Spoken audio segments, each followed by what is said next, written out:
Okay, welcome back.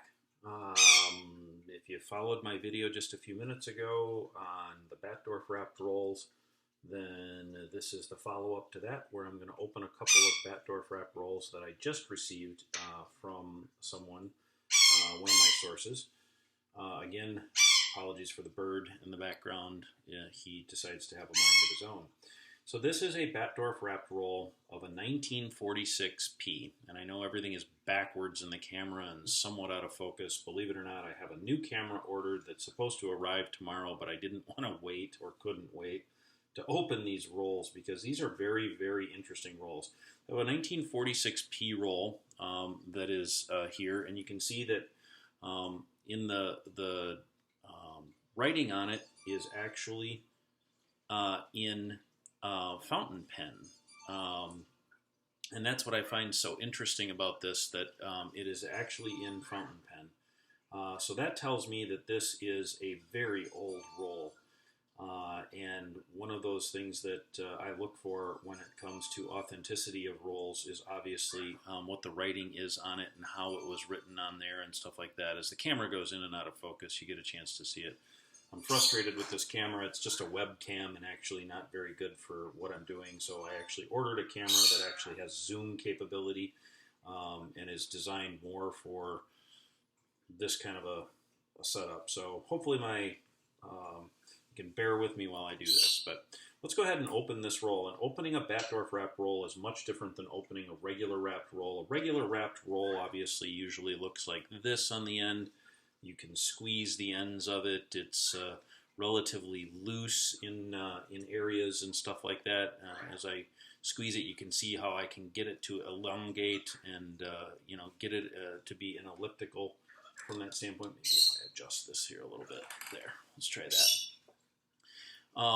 So from that standpoint, that's what a normal wrapped roll is. A Batdorf wrapped roll, as you can tell, is extremely tight wrapped.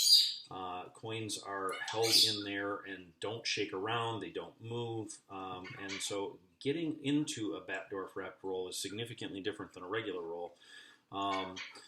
Believe it or not, the best way I found is to actually just open the roll and peel it open, and I try and do this as delicately as I can so that we can try and save as much of the wrapper, because believe it or not, the wrappers are actually kind of valuable.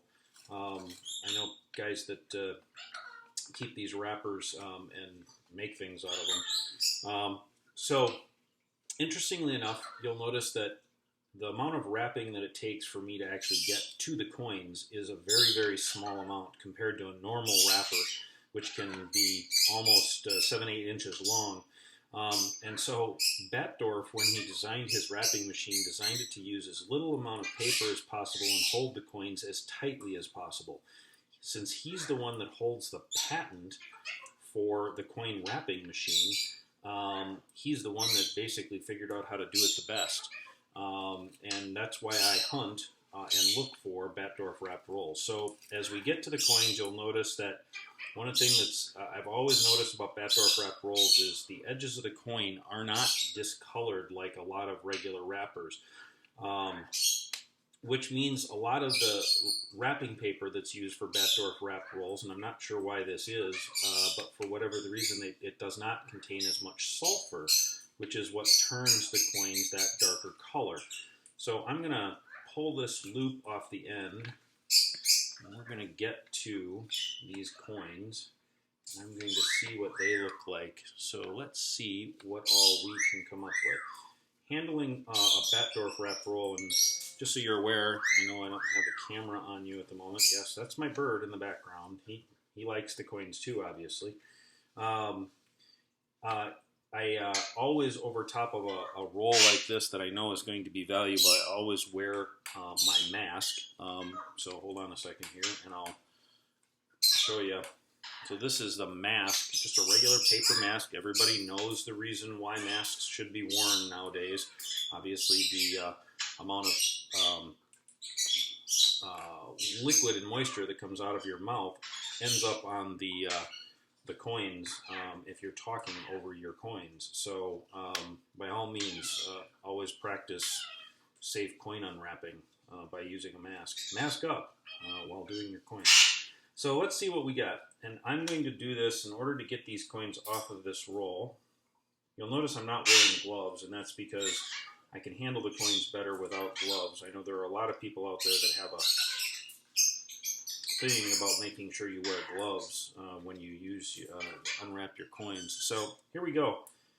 And just like expected, and just like anticipated, these are some absolutely beautiful coins. As you can see, as I drop these coins and show you these coins, there are wheel marks on them, which means that they were counted with a wheel counter at one particular point in time. So I actually do see a wheel mark on this particular one, but the coin itself is just absolutely gorgeous in terms of its pristine color and even, let's see if I can get this to focus. I know I can do this because I did it just a little bit ago.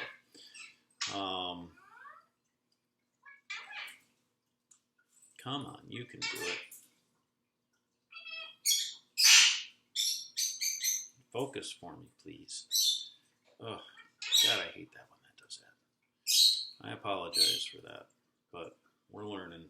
So, as you can tell, even in an unfocused environment, this coin, and there you can see the wheel mark actually on it as it goes across the coin, the little swoosh that goes across the coin.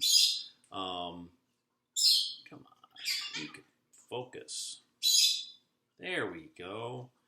Now I got it. And there you go. You can see the wheel mark on it, the little swipe that goes across that coin. But what you else can see is how pristine the surface of that coin is. There are very few nicks, there are very few dings, there are very few anything in the field of that coin. It is actually just a phenomenal color. I'm going to flip it over and we're going to do the same thing. I'll show you the same thing on the reverse. Absolutely gorgeous coin. And aside from the wheel marks on these, which hopefully not all the coins will have a wheel mark on them, this should turn out to be one of the most beautiful 46P rolls I have ever seen. So let me go through a couple more of these and we'll just pull out a few more and we'll see if we can't do some up close and personal. I'll try and make sure that I get them right side up for you guys, which is upside down for me as I look at them. Okay, come on, focus.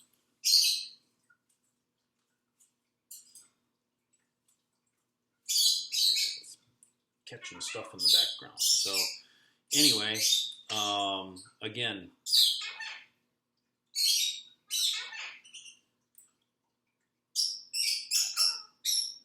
my apologies, guys. I am frustrated with this webcam and have done this with this particular webcam. There we go.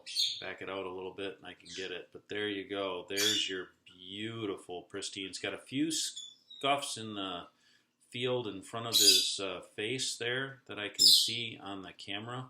And yep, it does have a wheel mark on it again as well that I can see. But wow, look at how clean his shoulder is. Look at how well struck that coin is. It's not the strongest strike I've ever seen, but by far one of the most beautiful that I've seen in a long time for 46P, which is a very, very difficult year.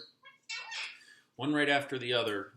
There's another one. That one does not have a wheel mark on the obverse, but it's a beautiful coin. So we're approaching 10 minutes, so I'm going to let you go.